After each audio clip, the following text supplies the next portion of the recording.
Irmãos, nós daremos continuidade ao preparo da igreja em relação, tendo em vista a eleição de oficiais. Numa abordagem anterior, nós falamos para os irmãos porque a igreja precisa de presbíteros. Hoje nós falaremos o motivo pelo qual a igreja precisa também de diáconos. Na primeira abordagem, nós tratamos em Atos, se não estou enganado, 16. Hoje é Atos 6. Nós vamos abrir a palavra do Senhor lá.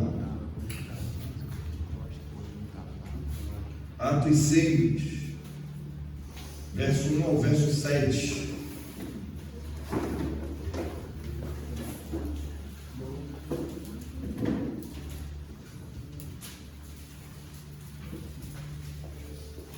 Escola dominical também seguimos, com essas orientações.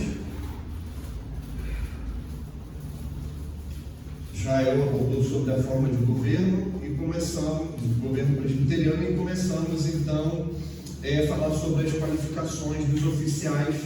Primeiro falamos dos presbíteros e agora vamos dar atenção aos diáconos.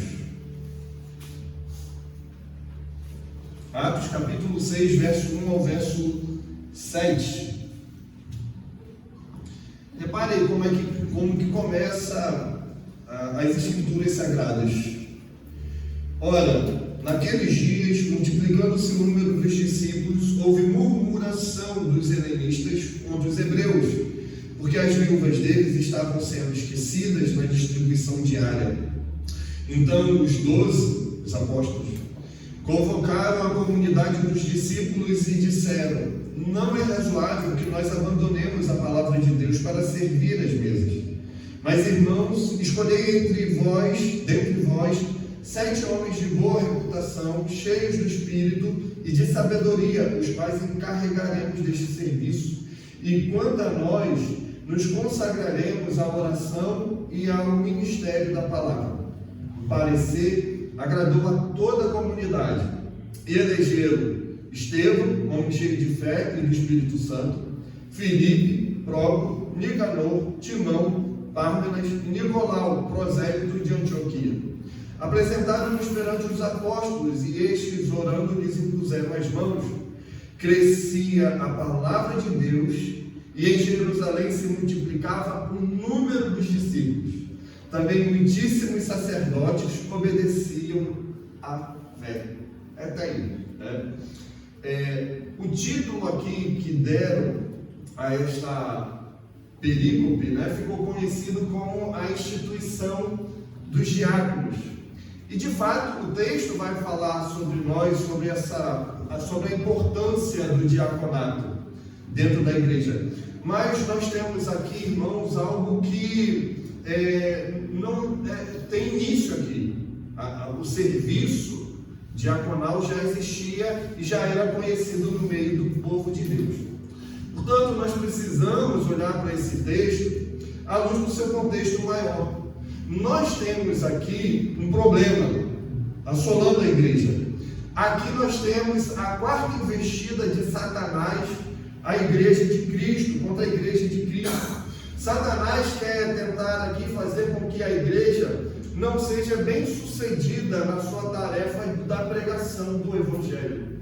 Há um esforço declarado, um esforço de Satanás contra a igreja, contra o avanço da pregação do Evangelho. Essa é a primeira tentativa aqui. Essa é a quarta. A primeira investida de Satanás contra a igreja está relatada no capítulo 3 e 4. Essa primeira investida contra a igreja acontece logo depois da cura de um coxo e o discurso de Pedro no templo, no capítulo 3. No capítulo 4, o que é que nós temos? Enquanto Pedro e João pregavam o Evangelho, vieram sobre eles os sacerdotes, o capitão do templo, os saduceus, e os prenderam. Você deve lembrar disso. Isso está registrado no capítulo 4, do verso 1 ao 4. Os apóstolos ali foram presos e depois eles foram soltos por não terem nada contra eles, nenhuma acusação. A segunda investida de Satanás é uma investida não externa, mas uma investida interna. Vem pela hipocrisia, vem pela mentira. A hipocrisia e a mentira de um casal conhecido nosso, Ananias e Safira. Eles tentaram tumultuar a igreja no capítulo 5 de Atos dos Apóstolos. E você já deve lembrar que o Senhor mesmo se encarregou de disciplinar esse casal, né? Por conta dessa disciplina, a igreja cresce também. Nós temos uma terceira investida. Essa terceira investida de Satanás para frear a igreja se dá, mais uma vez, por meio da perseguição das autoridades contra os apóstolos. Mais uma perseguição contra os apóstolos. Levanta-se, na ocasião, no Sinédrio, um fariseu chamado Gamaliel, propondo então a soltura dos apóstolos. E eles foram açoitados, foram chicoteados, foram proibidos de falar de Cristo, proibidos de pregar o Evangelho mais uma vez, mas eles saem dali regozijantes por sofrerem afrontas pelo nome do nosso Senhor e Salvador Jesus Cristo. No texto de hoje, nós temos a quarta investida. É a quarta investida de Satanás contra a igreja de Cristo. Satanás quer agora causar confusão. Satanás quer promover tumulto dentro da igreja de Cristo. Numa igreja que tinha tudo em comum, numa igreja em que eles compartilhavam dos seus bens, numa igreja que tinha a oração em comum, a ajuda, o socorro, agora está brigando, agora está dividida. Nós temos aqui, irmãos, um problema humanitário, e Satanás está tentando aqui atrapalhar o crescimento da igreja, por meio da murmuração, por meio do reclame. Veja o texto. Ora, naqueles dias, multiplicando-se o número dos discípulos, houve murmuração, houve um reclame. Murmuração dos helenistas contra os hebreus, porque as viúvas deles estavam sendo esquecidas na distribuição diária, diz o verso 1. Murmuração, reclame entre o povo de Deus. Reclamação, murmuração entre helenistas contra hebreus. Dois grupos judeus. Os helenistas eram judeus gregos ou da dispersão, que cresceram em outras nações e eram descendentes de hebreus mais antigos ou prosélitos, convertidos ao cristianismo. Eles utilizavam-se da Bíblia na versão conhecida como Septuaginta, a tradução do grego para o Novo Testamento, do Antigo para o Novo Testamento grego. Um povo aqui de fala grega. Os hebreus eram judeus nativos de Jerusalém. Eles tinham uma ligação mais direta com o Antigo Testamento. Eles tinham o uso do Antigo Testamento no texto original, como sua regra de fé, como a sua regra de fé, de prática. O fato de serem todos judeus não deveria gerar essa murmuração. Não deveria gerar no meio da igreja esses reclames. Não deveria pesar sobre eles a murmuração. Murmuração é pecado. Murmuração sempre será pecado. Ainda que os helenistas, ainda que eles tivessem razão em perceber que as viúvas não estavam sendo tratadas como as viúvas hebreias, talvez por discriminação, por racismo, por indiferença cultural, não sabemos, mas o fato é que isso não deveria gerar no meio deles, Israel, confusão, murmuração, divisão, tumulto, e Satanás está se apropriando de tudo isso, para trazer mais um tumulto no meio da igreja. E aqui, irmãos, os apóstolos, eles vão agir para resolver este problema, para resolver esse mal-estar no meio do povo de Deus. Mas eles vão fazer isso não trazendo uma novidade, não trazendo algo novo, não criando algo. Eles focaram no modelo de serviço que já existia no meio do povo de Deus. Eles recorrem à própria Escritura Sagrada para sanar um mal-estar no meio da igreja. Um mal-estar que Satanás está usando para, mais uma vez, impedir o avanço do Evangelho, o progresso da pregação do Evangelho. Nós lemos no verso 1 que o trabalho de misericórdia, se você reparar direitinho, já existia. As viúvas dos helenistas estavam sendo esquecidas, mas as viúvas dos hebreus não. Elas estavam sendo assistidas. Elas estavam recebendo atenção. O trabalho diaconal já está sendo utilizado. O trabalho diaconal já está sendo exercitado aqui. As viúvas dos hebreus estavam recebendo os cuidados devidos. Elas não estavam sem assistência. O trabalho dos diáconos, o trabalho que nós veremos aqui, tem como modelo algo que já existe. Tem como modelo o Antigo Testamento.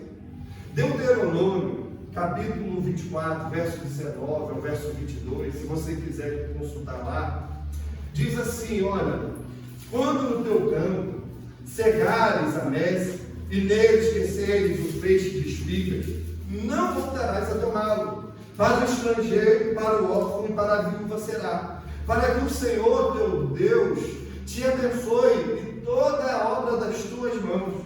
Quando sacudires tua oliveira, não voltarás a colher o fruto dos ramos. Para o estrangeiro, para o órfão, para a viúva será. Quando vitimares a tua vinha, não tornarás a rebuscá-la. Para o estrangeiro, para o órfão, para a viúva será o restante. Lembrar-te-ás de que foste escravo na terra do Egito, pelo que te ordeno que faças isso.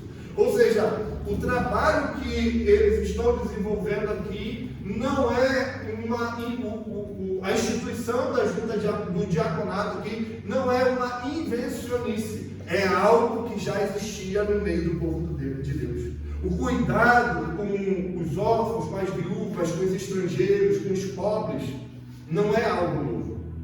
Olha, a gente precisa aqui lembrar também de Tiago, que Tiago, como nós temos visto dominicalmente, vai refletir esse princípio do Antigo Testamento, agora no Novo, dizendo o seguinte: a religião pura e sem mácula para com o nosso Deus e Pai, qual é? É visitar os órfãos, as viúvas, nas suas tribulações, e assim mesmo guardar-se contaminado no mundo, no princípio já existente, já presente no meio do povo de Deus. Não há novidade aqui no ensino dos apóstolos. Não há nada novo, diferente aqui. O que há é uma aplicação do serviço de misericórdia por meio de homens que serão eleitos, por meio de homens que serão separados para esse tipo de trabalho dentro da igreja, dentro do povo do Senhor. O texto, nosso texto aqui, pressupõe que esse exercício de misericórdia ultrapassa o contexto dos judeus também para o mundo gentil, não fica restrito à igreja, assistência no meio do povo de Deus. É bem verdade que os dois grupos aqui estão em crise, os dois grupos aqui estão numa situação conflituosa. Há um tipo de discriminação em relação às viúvas dos helenistas, isso não é negado aqui. Aquelas que falam outras línguas, aqueles que não eram considerados por eles dignos de receber este auxílio. Mas os hebreus eram atentos quanto aos cuidados das viúvas, dos órfãos e dos estrangeiros. Esse princípio permanece no meio do povo de Deus, no meio da igreja. O que será proposto aqui aos diáconos é uma continuação progressiva do serviço de misericórdia que já acontecia. É uma progressão, é uma continuação daquilo que o povo de Deus, ao longo da história, já experimentava. Temos informações de que nas próprias sinagogas funcionavam aquilo que ficou chamado de Hazanim, os boleiros. Gente atenta à necessidade dos órfãos, das viúvas, dos pobres, dos necessitados. Ex-boleiros, eles eram chamados assim, com o nome de diáconos. O serviço não é novo. Eles não criam, eles não inventam nada. O que eles estão fazendo aqui já? Eles aqui estão utilizando a palavra do Senhor. Eles estão usando aqui a palavra de Deus para solucionar um problema existente dentro da igreja. Eles estão usando aqui a palavra de Deus para resolver um conflito. Aquilo que está gerando murmuração no meio da igreja. Eles estão usando aqui a palavra do Senhor para o exercício da misericórdia, para que este exercício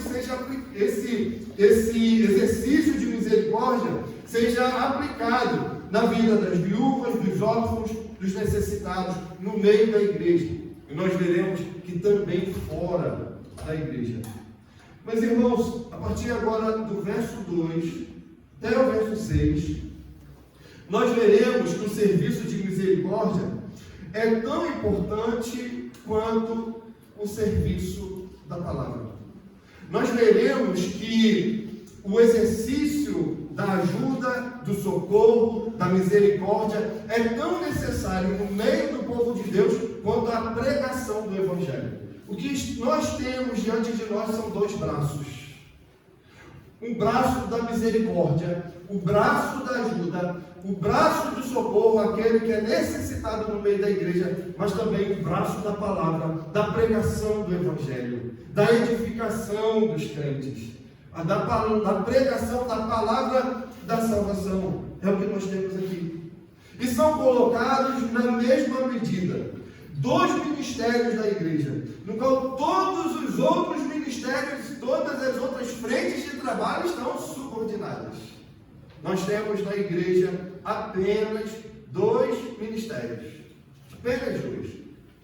O ministério da palavra, o ministério da misericórdia, o ministério da ajuda, do socorro. Um ministério com os presbíteros, um ministério com os diáconos. E tudo mais está subordinado a isso. Reparei comigo, o verso 2 ao verso 6, diz assim: então, os 12 convocaram a comunidade dos discípulos e disseram: não é razoável que nós abandonemos a palavra de Deus para servir as mesas.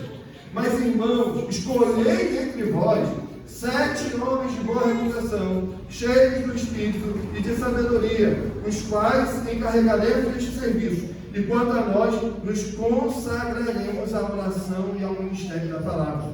O parecer agradou a toda a comunidade e elegeram Estevão, homem cheio de fé e do Espírito Santo, Filipe, Prócopo, Nicanor, Timão, Parmenas e Nicolau, prosélito de Antioquia. Apresentaram-nos perante os apóstolos e estes, orando, lhes impuseram as mãos. Mais uma vez, os apóstolos já recorrem aonde? Às Escrituras. Mais uma vez, os apóstolos já recorrem à palavra do Senhor e agora aplica a palavra a uma questão bem prática no meio do povo de Deus. A palavra de Deus, irmãos, ela é determinante não apenas para a vida individual dos irmãos, não apenas para a vida individual do crente, mas a palavra de Deus, ela é importante para a forma corporativa da igreja, a forma de estrutura governamental da igreja. Os apóstolos se baseiam aqui, se firmam nas Escrituras. Quando no verso 2 diz que os 12 convocaram a comunidade dos discípulos e disseram: não é razoável que abandonemos a palavra de Deus para servir às mesas. Fica aqui evidente para nós duas funções de ofícios dentro da igreja. Os apóstolos dão prioridade funcional aqui a dois ofícios. não uma hierarquia, mas dois ofícios, dois braços, que não rivalizam, que não disputam espaço, dois braços de serviço, dois ministérios dentro da igreja. Se nós olharmos para Números, se a gente voltar em Números, capítulo 2, versos 5 a 10, se a gente voltar no Antigo Testamento, como eles fizeram, como os apóstolos fizeram, nós encontramos lá o esboço para essas duas frentes de trabalho. Nós encontramos lá um esboço para aquilo que foi depois na igreja chamado de presbíteros e diáconos. Disse o Senhor a Moisés: faz chegar a tribo de Levi e põe-a diante de Arão, o sacerdote, para que o sirvam e cumpram seus deveres para com ele e para com todo o povo, diante da tenda da congregação, para ministrarem no tabernáculo. Terão cuidado de todos os utensílios da tenda da congregação e cumprirão o seu dever para com os filhos de Israel, no ministrar no tabernáculo. Darás, pois, os levitas a Arão e a seus filhos. Dentre os filhos de Israel lhes são dados, mas a Arão e seus filhos ordenarás que se dediquem só ao seu sacerdócio, e o estranho que se aproximar morrerá. Números 3, falei 2, né? Números 3, verso 5 ao verso 10. Irmãos, assim como os sacerdotes do Antigo Testamento foram chamados para o serviço da palavra, o serviço da oração, no Antigo Testamento, né, nós tínhamos os sacerdotes, nós tínhamos os anciãos, agora no Novo nós temos os presbíteros. Assim como nós tínhamos no Antigo Testamento sacerdotes e anciãos, agora nós temos presbíteros. Mas também, assim como tinham os levitas, no Antigo Testamento nós temos no Novo os diáconos. Os diáconos. Nós precisamos entender que há essa diferença aqui. Mas o serviço, o trabalho é o mesmo. Nós precisamos entender que quando os apóstolos morreram, né, a era apostólica termina, quando os dons revelacionais, ou seja, o modo como Deus se revela, se encerra com eles, o serviço da palavra agora continua com os presbíteros. Mas não haverá novas revelações. Eles pregam, eles ensinam, eles são os responsáveis por este braço da palavra.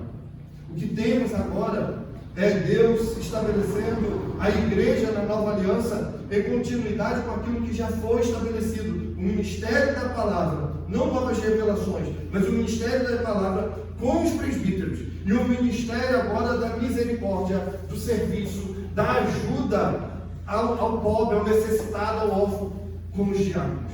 O presbítero é um ministro da palavra na igreja, por meio do docente, por meio do pastor, por meio daquele que prega o evangelho, por meio daquele que é responsável pelo ensino, pela docência no meio da igreja, mas também por meio daquele que é o regente da igreja, o presbítero regente, responsável por conduzir o trabalho, a igreja.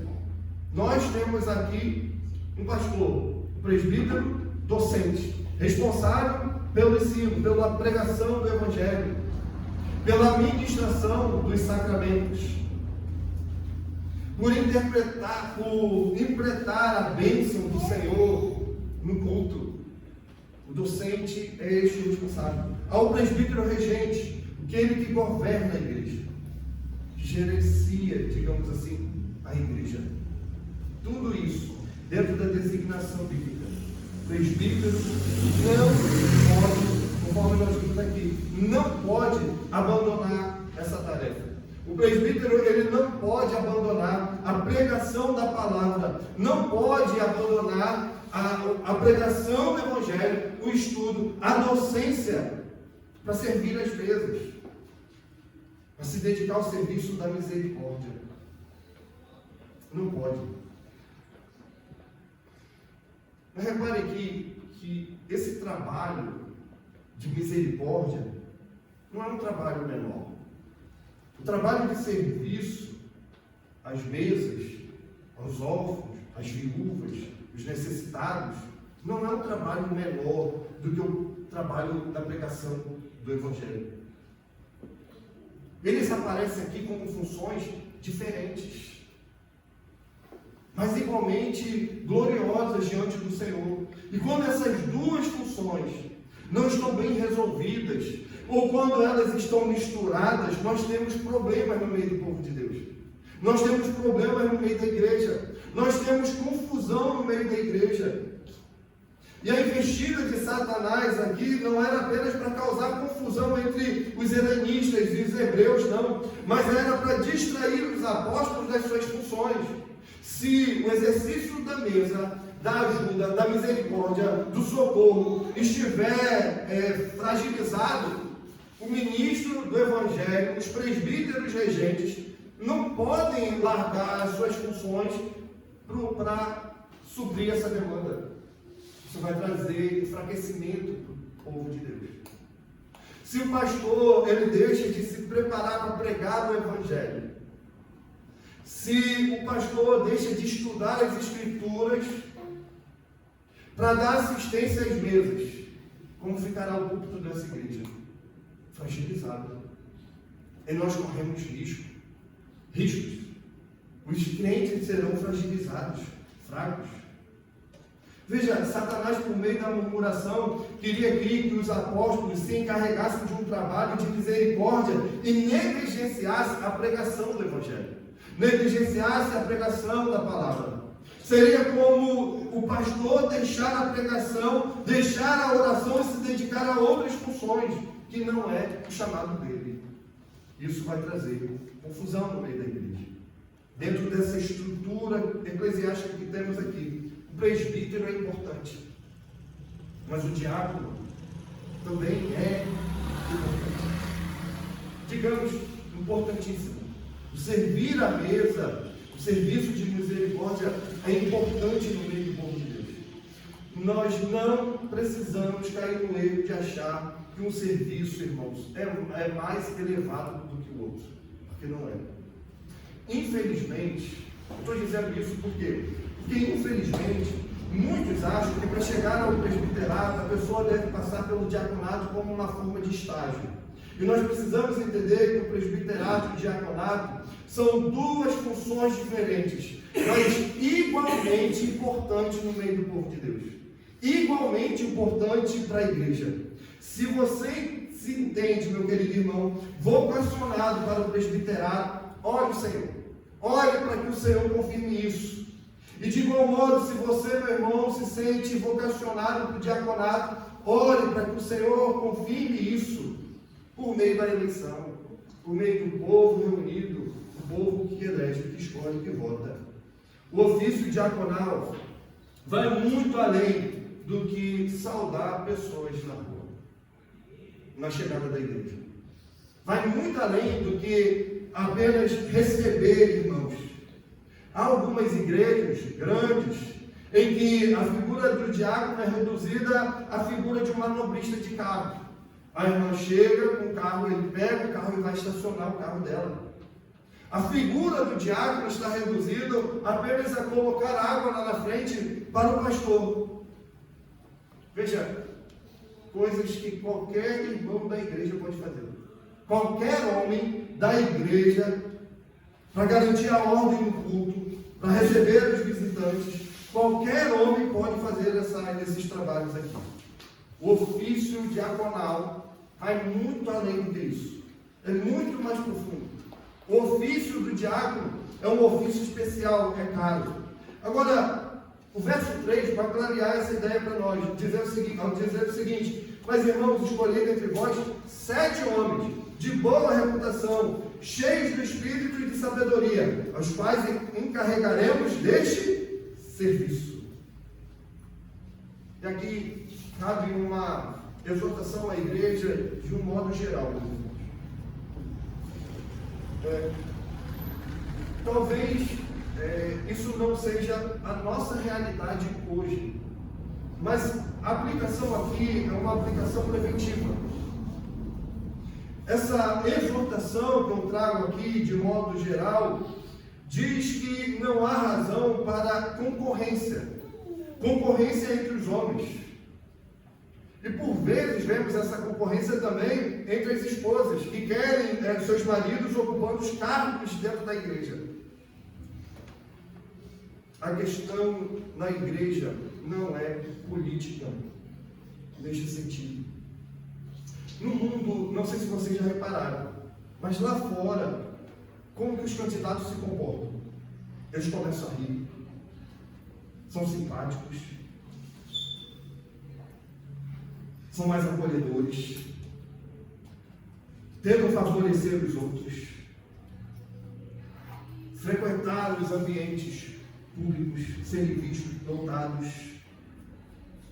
tudo isso com interesse do voto. Mas no nosso meio não pode funcionar assim. A questão aqui é uma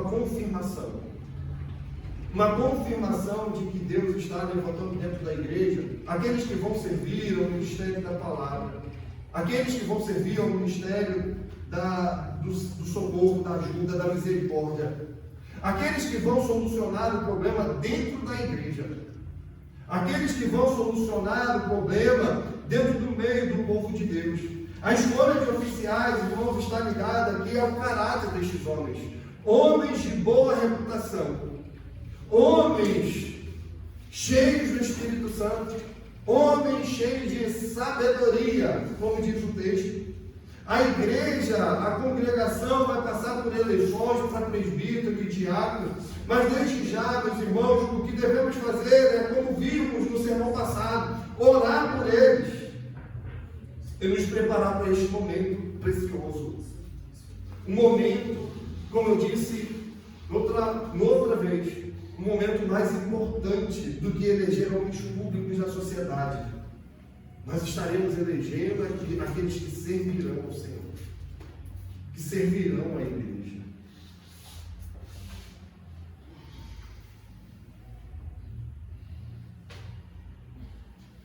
Precisamos entender isso. Porque eleger um homem inadequado para o ofício, presbítero ou diácono, traz sérios prejuízos para a igreja, traz sérios prejuízos para a congregação. Nós precisamos entender que é impossível que a pregação da palavra cresça e realize seu propósito sem um diaconato forte. Portanto, precisamos eleger homens fortes, homens que entendam o ofício. Nós precisamos entender que o Evangelho do nosso Senhor e Salvador Jesus Cristo é refletido, irmãos, tanto no presbiterato como no diaconato. É por isso que esses homens devem ser cheios de boa reputação, cheios do Espírito, cheios de sabedoria. E aqui eu quero deixar uma aplicação aos homens. Vocês precisam orar sobre isso. Lembrem, a palavra que nós compartilhamos aqui, a igreja nunca é mais madura que os seus homens. E você, homem, você precisa orar por isso. Você precisa orar a esse respeito, suplicando ao Senhor que o Senhor te encha de sabedoria do seu espírito, que você zele por sua reputação, para que tenha uma boa reputação. Você precisa zelar por isso. Irmãos, vocês devem orar, minhas irmãs, para que o marido de vocês, no meio do povo de Deus, seja levantado como homens, prontos a servir ao Senhor como presbíteros, como diáconos. Você, pai, mãe, você deve orar. Você deve orar e deve treinar seus filhos para que eles possam atender a esse chamado. e estarem prontos para servir a igreja, prontos para servir o povo de Deus, prontos para servir como presbítero, prontos para servir como pastor, como diácono. Se você chegou aqui mais cedo hoje, você reparou que tinha irmãos aqui preparando a ceia, conferindo o banheiro, se estava limpo, se estava adequado, se o ambiente estava confortável para receber o povo de Deus. Se você chegou aqui mais cedo, você deve ter reparado homens que cuidaram de tudo isso aqui, para que neste momento nós estivéssemos pregando sem nenhum impedimento, para que a palavra do Senhor fosse exposta, para que você mesmo fosse exposto à pregação do Evangelho. E homens que estão inclinados ao serviço do Senhor. É o que a gente deve reparar nestes homens. É o que a gente deve procurar nestes homens. Verso 4.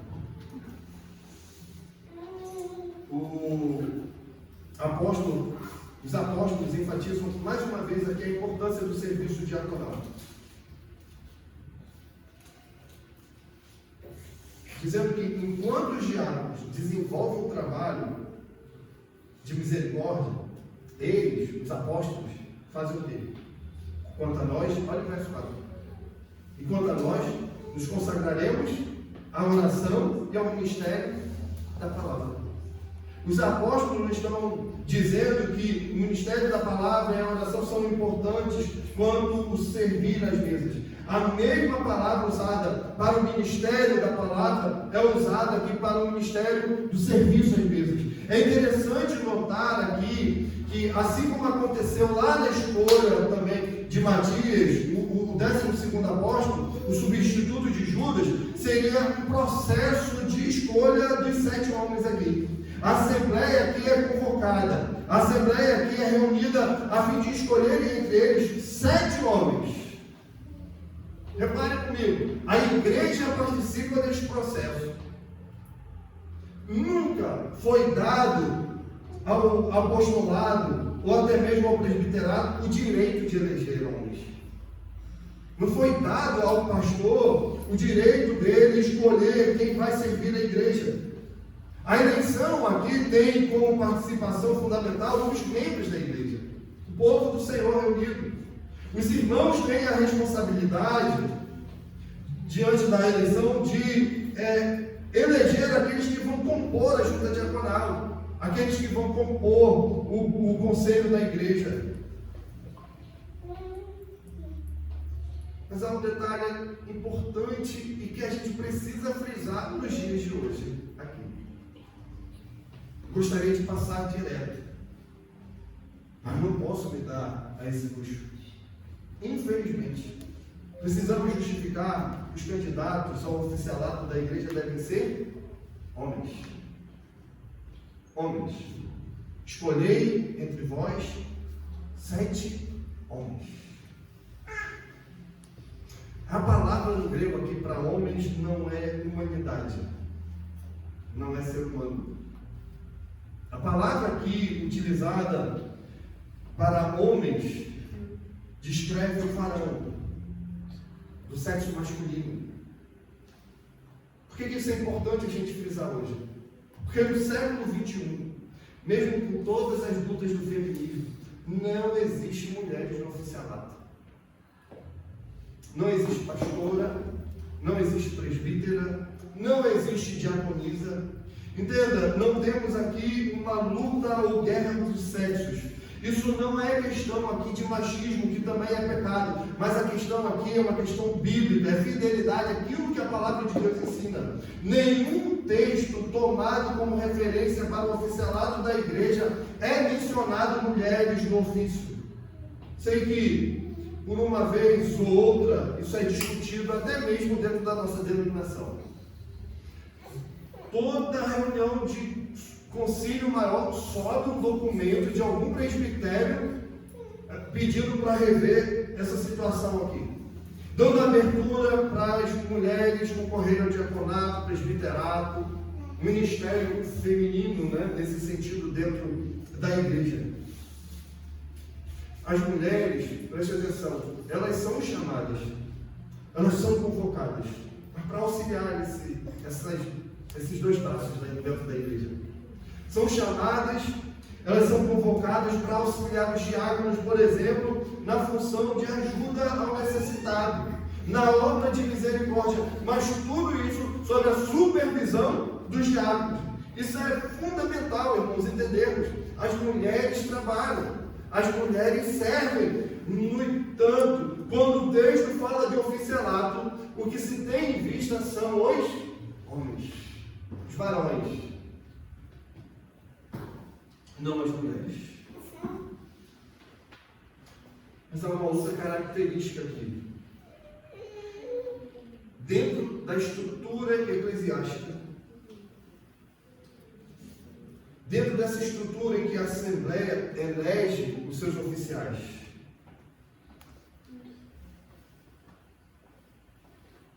os apóstolos ordenam esses diáconos.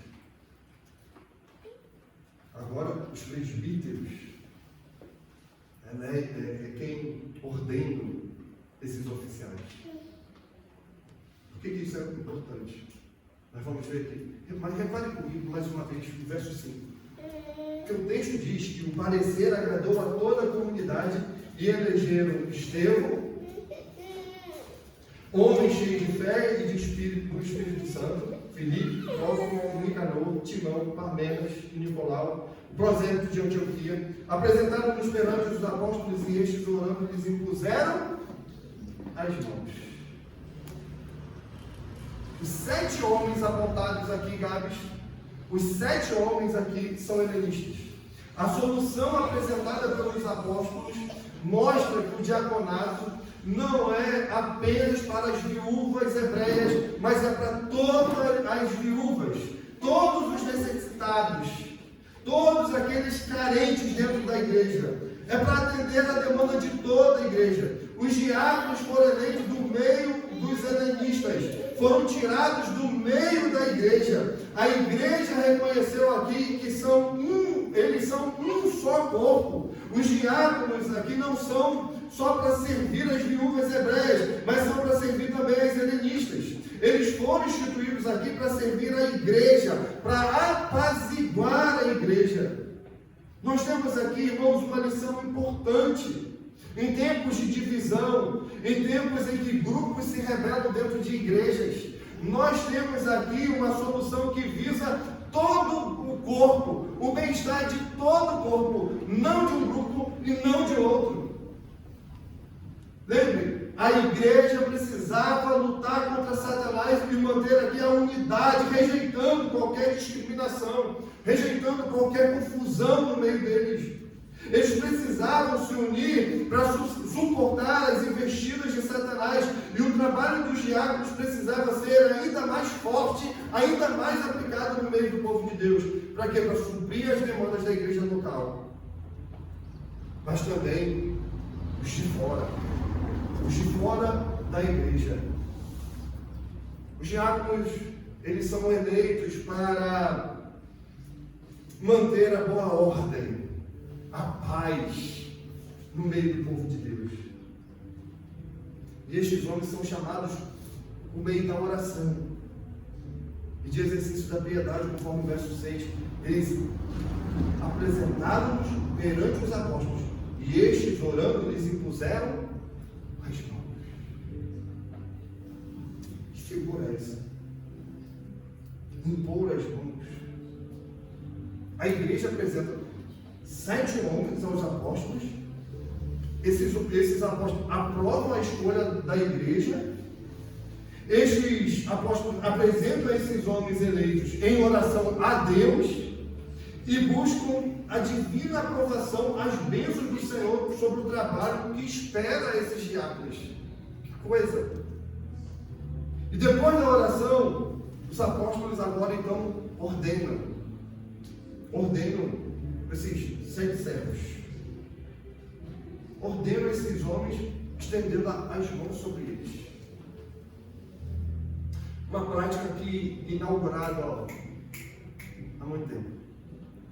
Não há uma novidade aqui. Não há algo novo. Não há algo sensacional. Algo para impressionar a igreja. Não temos isso aqui. Nós temos algo que já aconteceu. Mais uma vez, eles recordam a palavra do Senhor. E lembra aquele momento em que Moisés ordena os levitas. A nomeação de Josué como sucessor de Moisés em Números 8:10, capítulo 27, no verso 23. Irmãos, quando os diáconos são ordenados para a função de misericórdia, nós fazemos a mesma coisa. Os irmãos serão eleitos, serão apresentados ao conselho da igreja, avaliaremos esses irmãos, submeteremos esses irmãos ao exame. Aprovados nesse exame, ele é levado à igreja, e agora a igreja elege esses irmãos. E aí então nós vamos para a imposição de mãos. E nessa imposição de mãos nós estamos obedecendo às Escrituras. Não é um mero ritual. Não é algo para impressionar a igreja, mas é obediência à palavra. Infelizmente, a imposição de mãos se tornou uma superstição no nosso meio. Existem até pastores, até mesmo em nossas igrejas, que fazem desse momento um mega evento. Pastores que convidam a igreja inteira a se colocar de pé, a estender as mãos, a abençoar aqueles irmãos. Por quê? Porque isso parece espiritual. Porque isso parece piedoso. Mas isso não é bíblico. Não é bíblico. Não fazem isso só com pessoas. Fazem isso com violão, fazem isso com bateria, fazem isso com caixa de som. E isso não é bíblico. Não é bíblico. As mãos estendidas aqui é restrita aos oficiais da igreja, aos líderes espirituais, aos presbíteros, aos pastores. Ainda que seja aparentemente piedoso, nós devemos ficar com as Escrituras. Devemos ficar com a palavra do Senhor. Irmãos, nós vimos até aqui, um problema. Um problema que surge no meio da igreja, Israel. As viúvas dos helenistas estavam sendo esquecidas nas distribuições diárias. Mas vimos aqui também, Ana Carolina, a solução apresentada pelos apóstolos.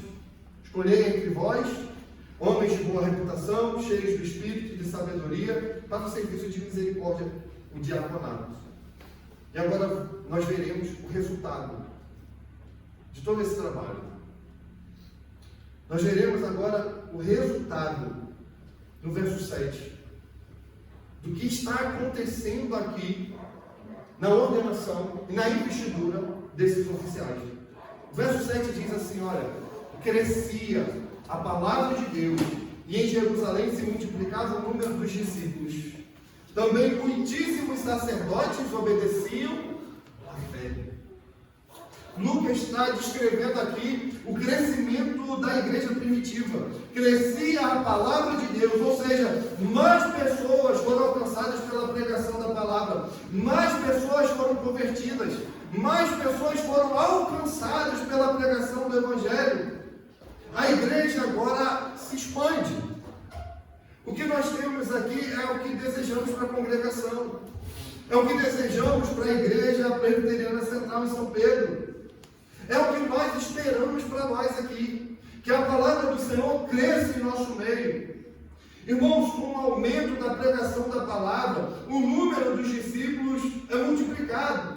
E se cremos no poder da palavra, que transforma corações, nós precisamos crer também que não é apenas um sistema de entrega de cestas básicas, onde as pessoas se satisfazem por um tempo, que isso vai mudar o país, que isso vai mudar o mundo, que isso vai mudar o Cabo Frio. O que vai trazer mudança, o que gera transformação, é a palavra do Senhor sendo pregada, fielmente exposta. É isso que muda.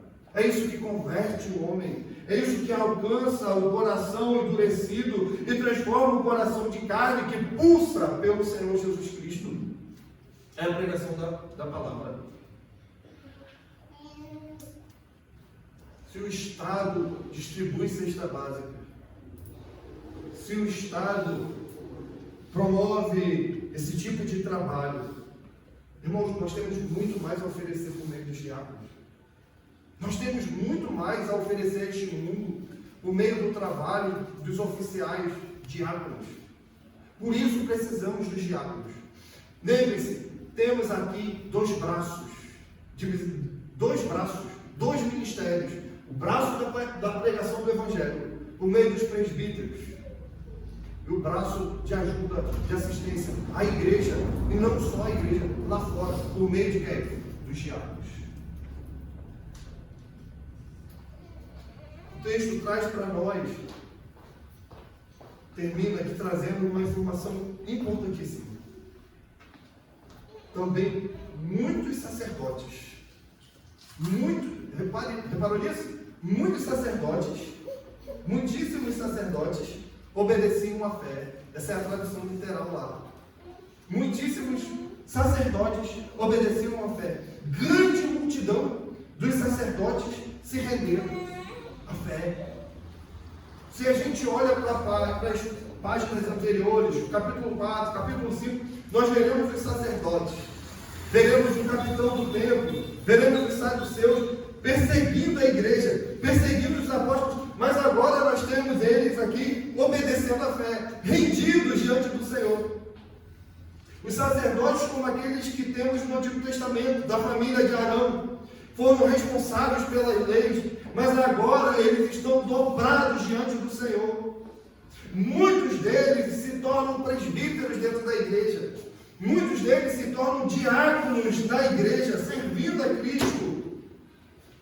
Muitos inimigos do Senhor foram salvos pela graça do Evangelho, que foi exposta, que foi pregada por meio do trabalho da pregação dos apóstolos. Mas está bom, pastor. O que a gente leva para casa com tudo isso? Como aplicar isso no nosso dia a dia? Meus irmãos, nós teremos eleições, presbítero, diácono. Veja a responsabilidade aí. Nossa congregação só vai continuar crescendo na palavra. Nossa congregação só vai continuar crescendo na palavra e exercendo a sua influência neste mundo, desde que o presbiterato e o diaconato trabalhem em unidade. Desde que o presbiterato e o diaconato caminhem juntos. Nós só vamos superar os inimigos da pregação do Evangelho, os inimigos da igreja, se nós caminharmos juntos, se nós caminharmos sem murmuração, se caminharmos sem reclames. Nós só vamos prosperar nesta obra se o nosso trabalho ao Senhor Jesus Cristo for um trabalho fiel, piedoso. Os presbíteros, os diáconos, homens crentes, homens tementes ao Senhor. Lembre-se, os diáconos são retirados daí.